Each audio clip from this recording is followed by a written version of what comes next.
Ce qui est bien avec la ligne éditoriale du Canard réfractaire, c'est que vu qu'on parle de souveraineté économique, qu'on parle de libre-échange, qu'on parle de démocratie et de justice, tous les jours, tu as un tas d'actualités qui tombent qu'on peut traiter. T'imagines s'il y avait un canard macroniste, comment il galérerait le gars à faire des vidéos où il trouverait de l'actualité qui mettrait en valeur le président de la République. Ce qui est sûr, c'est que lui, il fera pas des vidéos tous les jours. Et aujourd'hui, on va parler d'un sujet qui est plutôt cool, qui m'intéresse beaucoup et qui vous intéresse, je pense, c'est celle de la souveraineté industrielle. Et donc, l'idée, c'est de savoir si, après le confinement, il y a eu un changement ou pas par rapport à la vision libérale, justement. C'est le bulletin réfractaire du jour, on va parler de souveraineté industrielle, c'est parti. Et on commence près de Rouen, où la dernière usine de fabrication de papier recyclé vient de fermer, mettant à la porte ses 230 salariés. L'usine, elle est capable, c'est juste incroyable ces chiffres, elle est capable de recycler 480 000 tonnes de papier.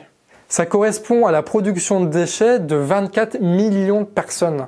Ce qui veut dire que s'il y avait 3 usines comme ça en France, on se poserait plus la question de comment est-ce qu'on peut recycler le papier des gens. En gros, on a les moyens techniques de résoudre un problème fondamental qui est celui du recyclage, qui est autant un problème de souveraineté par rapport à tout le reste du monde, parce qu'il faut bien qu'on fabrique notre propre papier, mais il y a aussi un énorme enjeu écologique là-dedans, évidemment. C'est une usine qui a 100 ans, qui pouvait recycler quasiment 500 000 tonnes de déchets papier, donc forcément, tu avais toute une économie qui était basée sur ça. Tu avais beaucoup de gens qui envoyaient leur papier, des entreprises, des machins. Ce qui fait que, vu qu'elle va disparaître, vu qu'elle est fermée là, et les gens qui avaient leur papier, soit ça va partir à l'export s'ils arrivent à rentabiliser le truc là, ce qui est très loin d'être le cas, soit ils vont enfouir les papiers dans la terre, soit ils vont brûler les papiers.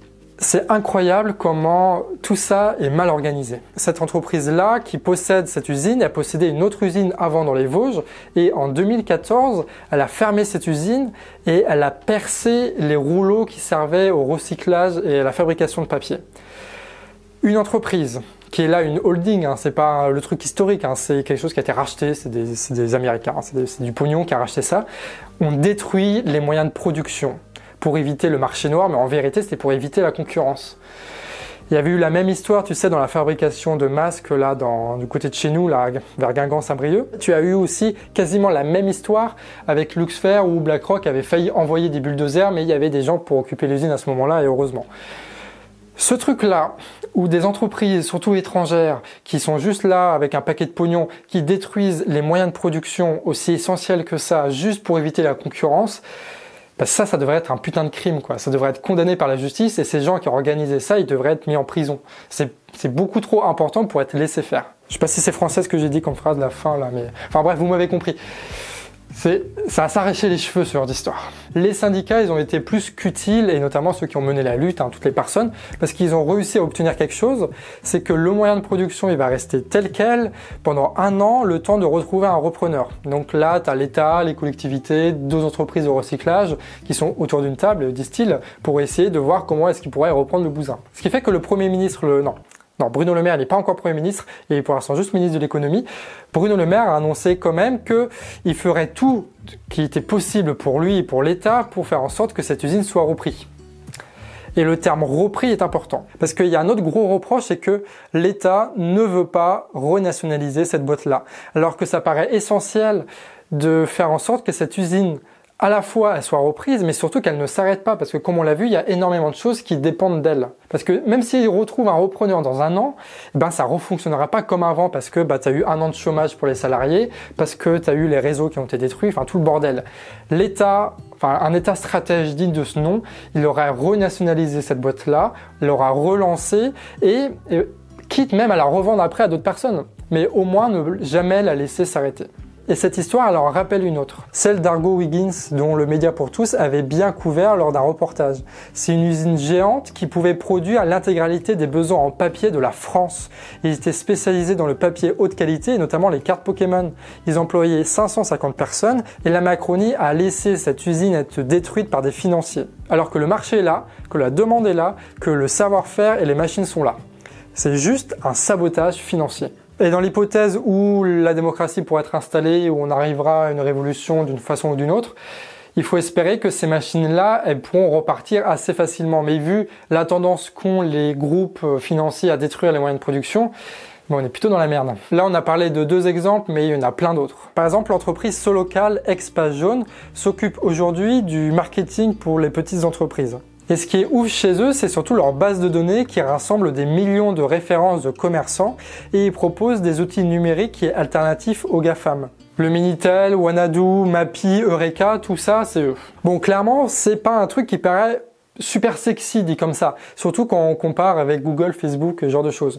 Mais en tout cas, c'est en France l'outil le plus avancé qu'on a potentiellement pour concurrencer les GAFAM et pour retrouver une souveraineté numérique cette fois. Surtout que cette entreprise, on va le voir juste après, elle est menacée de se faire racheter par un fonds de pension anglo-saxon.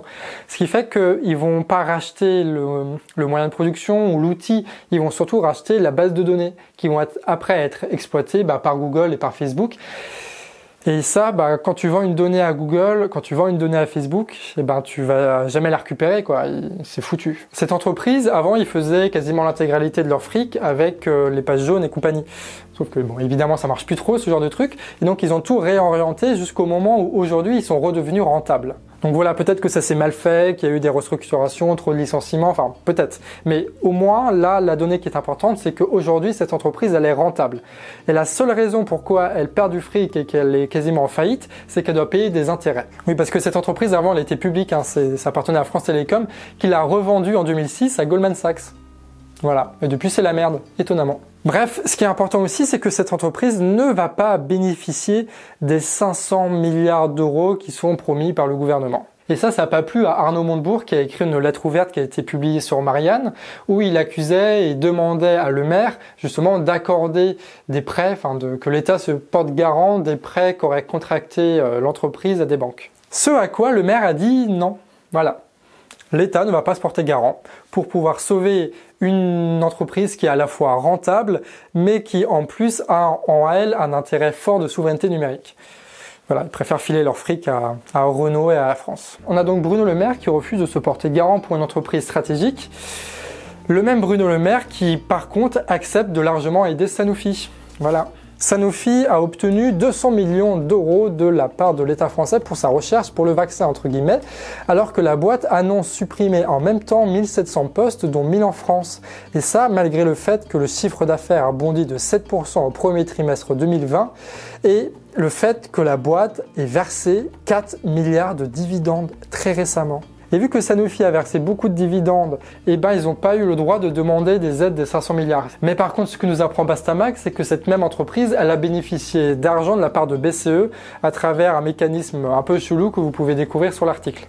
Et on apprend aussi que cette entreprise va supprimer la recherche contre le diabète, qui est jugée non rentable, et va s'amputer soi-même de 2 milliards de budget.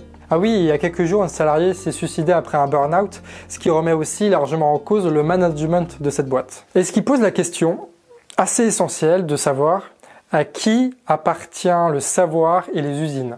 En fait, de fait, c'est eux qui détiennent notre souveraineté sanitaire. Et donc, dans ce système de libre-échange et de libéralisme dans lequel nous sommes, on n'a aucun compte à demander à ces entreprises-là. Ce qui fait qu'on est pris en otage par le droit de propriété de certains actionnaires qui se gavent comme c'est pas permis et qui par conséquent détruisent une société et comme on l'a vu avec la crise du coronavirus nous empêchent d'avoir une résilience qui a causé énormément de morts. Et donc la question c'est est-ce qu'en tant que société on peut pas remettre en cause ce droit de propriété actionnariale et tout ça pour que ce soit plus en fait le bordel dans la production, que ce soit plus des actionnaires à la con qui décident de notre avenir, mais que ce soit nous qui décidons de ce qu'on veut produire et de comment on veut le produire.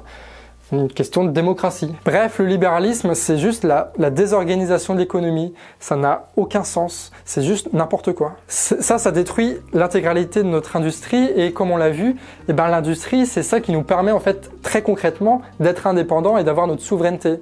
Et en plus, c'est impossible d'avoir une écologie réelle si on n'est pas souverain et si on peut pas choisir réellement la production dont on a besoin. C'est ça qui est cool avec la souveraineté industrielle, c'est que c'est la clé de voûte d'énormément de choses. À chaque fois, je me pose la question de savoir si oui ou non, il faut continuer à critiquer tout le temps le gouvernement, machin. Mais je pense que fondamentalement oui, parce que ça nous permet de nous montrer, par la critique, qu'est-ce que ce serait un gouvernement qui ferait des bonnes choses et qu'est-ce que ça permettrait de faire pour notre société. Et ce genre-là sur la souveraineté industrielle, c'est vraiment, je trouve, très parlant. Et on se retrouve demain pour finir notre marathon vidéo. On va parler là du Covid. Tu sais, il y avait un virus à un moment, c'était au début d'année. Parce qu'il y a pas mal d'actualités, il y a des reprises, il y a des rebonds, il y a des machins, tout ça. Donc on va essayer de faire le point. Voilà, on verra ce que ça va donner. Ah oui, si tu te poses la question, cette vidéo-là, elle a été tournée juste après la dernière, donc qui est apparue pour toi lundi. Mais pour moi, là, on est dimanche. Et je fais juste des vidéos en avance pour une fois pour préparer un gros épisode qui va se concentrer sur les États-Unis et qui devra apparaître la semaine prochaine. Et si ce genre de vidéo ça te plaît, tu peux le partager, c'est vraiment le meilleur outil qu'on a pour pouvoir propager une information qui est alternative. Et ce qui est valable pour le Canard, c'est valable aussi pour tous les autres médias indépendants qui sont du même avis que moi ou pas d'ailleurs. Bref, plein de bisous, on se retrouve très vite et à la prochaine, voilà, prends soin de toi, salut!